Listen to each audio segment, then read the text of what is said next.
Hello, this motherboard is have the problem, and now let's use our new model infrared thermal camera to check.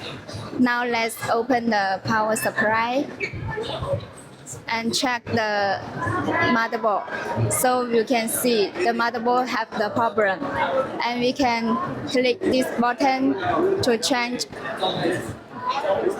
this visible line, so you can find the problem location is in here very clearly. And secondly, this machine can connect to the microscope.